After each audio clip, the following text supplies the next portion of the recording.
আমরা মেয়েরা বাবার কিন্তু সবচেয়ে প্রিয় হই।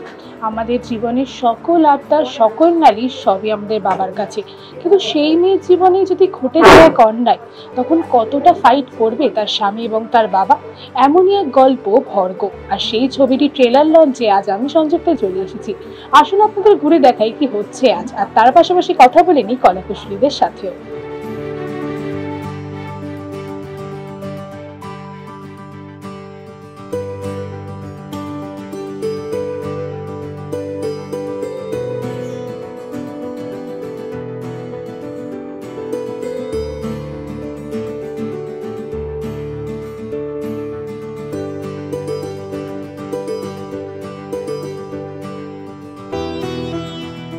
তোমাকে দর্শকরা তো নানান ভার্সেটাইল চরিত্রে দেখেছে। এই স্ক্রিপ্টটার মধ্যে বা এই চরিত্রটার মধ্যে তুমি কি খুঁজে পেলে, যেটা প্রত্যেকটা চরিত্রে যে এমন কিছু আহামরি আলাদা খুঁজে পাবো এমনটাও নয়, এমনটা হয়ও না। বাট গল্পটা আমার প্রচন্ড ভালো লেগেছিল।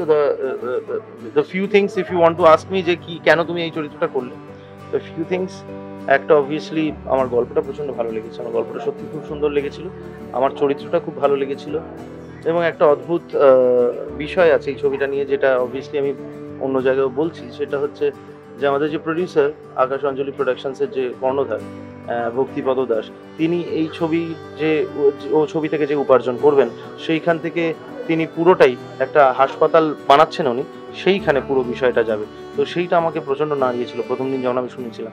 এবং তার অ্যাকচুয়ালি তার এলাকায়ও আমরা অনেক শ্যুট করেছি এবং তাকে দেখেছি, তাকে সবাই ভালোবেসে ভজা কাকা বলে ডাকে, the good things that he has done. এবং আমার প্রচণ্ড ভালো লেগেছে তার সঙ্গে আলাপ হয়। এবং আমার ইনফ্যাক্ট আমার মা যখন হসপিটালে এসেছিলেন কিছুদিন আগে, তিনি আমায় খুব সাহায্য করেছেন, মনিটারি দিক দিয়ে নয়, আমি বলছি যে তিনি থেকেছেন।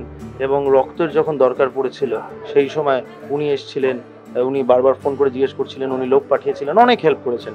তো সেক্ষেত্রে আই নো অফ হিম যে উনি কী করছেন বা কী করতে পারেন। এবং আমি চাই যে মানুষজন ছবিটা দেখুক এবং তিনি যেটা উপার্জন করবেন সেখান থেকে যাতে হসপিটালটা খুব সুন্দরভাবে হয়। তো এই সব কারণ ছিল আমার ছবিটা করার পেছনে। এখনকার দিনে দাঁড়িয়ে সিচুয়েশনে নানান ছবি পোস্টপোন হচ্ছে, বাট তোমাদের যে স্টোরিটা বা যে মুভিটা, এইটা যখন যদি এখন রিলিজ করে, তোমার কি মনে হয় সেটা একটা আলাদা ইম্প্যাক্ট ফেলতে পারে অডিয়েন্সদের জন্য? সেইটা অ্যাকচুয়ালি আমি খুব একটা বলতে পারবো না যে ইম্প্যাক্ট ফেলবে কি ফেলবে না, বাট একটা ইম্প্যাক্টফুল ব্যাপার অদ্ভুত কোইন্সিডেন্টালি হয়ে গেছে, যেটা হচ্ছে যে এখন সমাজের আমাদের বাঙালিদের বা আমাদের সমাজের যে অবস্থায় দাঁড়িয়ে আছে, অ্যাকচুয়ালি দিস ফিল্ম ডেপিক্টস দ্যাট, যেটা হয়তো 1 বছর আগে শ্যুট হয়েছে কোইন্সিডেন্টালি। মানে এই ছবিটা আমরা যে সিচুয়েশনে তৈরি করেছি বা যে বিষয়টা নিয়ে কথা বলেছি, পুরো বিষয়টা আমি আর পুরোটা অতটা হয়তো বলছি না, সেইটাই actually at this point of time Bengal is facing that অদ্ভুতভাবে, ভেরি ব্যাডলি, আমি বলবো যে কোইন্সিডেন্টাল। তো সেক্ষেত্রে আমরা ভেবেইছি যে এইটা পেছনের কোনো কারণ নেই, এটা কোনো প্রচণ্ড মজার ছবি নয়। হ্যাঁ, এটা প্রচণ্ড বিনোদন দেবে, হাসতে হাসতে বাড়ি থেকে বেরোবে, হল থেকে বেরোবেন এমন ছবিটি নয়। এই ছবিটা actually speaks the truth, and I feel এই সময় এটা বেরোনো উচিত। মানুষদের উপর পুরো বিষয়টা, মানুষরা যদি মনে করেন তারা যাবেন, তারা দেখবেন, যদি না দেখেন কোনো অসুবিধা নেই। কিন্তু বিষয়টা হচ্ছে যে I feel this is the right time for this film to go out.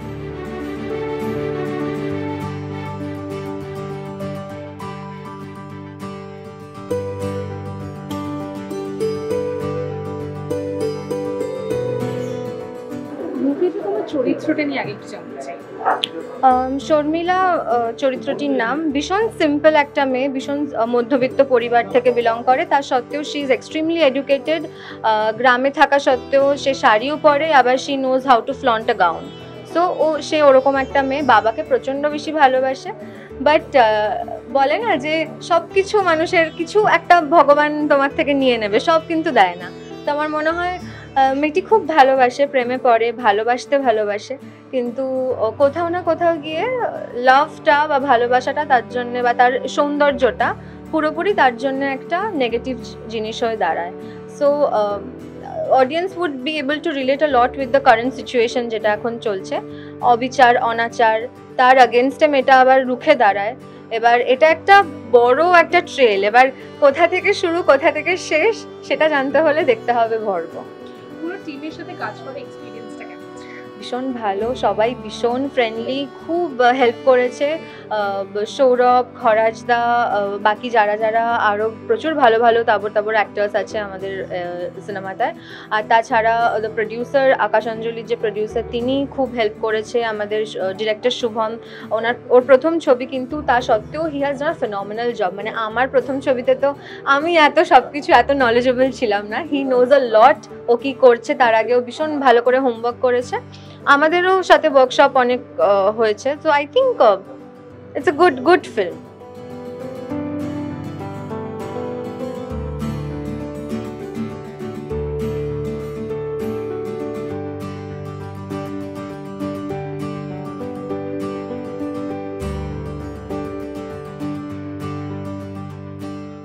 ভরঘর আজকে ট্রেলার লঞ্চ, তো কতটা এক্সাইটেড? ভরগরাজের ট্রেলার লঞ্চ এক্সাইটেড বলতে মানে প্রচণ্ডই এক্সাইটেড। এটা আমার প্রথম ছবি। এই ছবিতে বেশ কিছু বড় বড় কলাকুশলীদের সাথে কাজ করার সুযোগ পেয়েছি। সৌরভদা, লোকাদা, খরাজদা, দেবাশিসদা, প্রান্তিকা।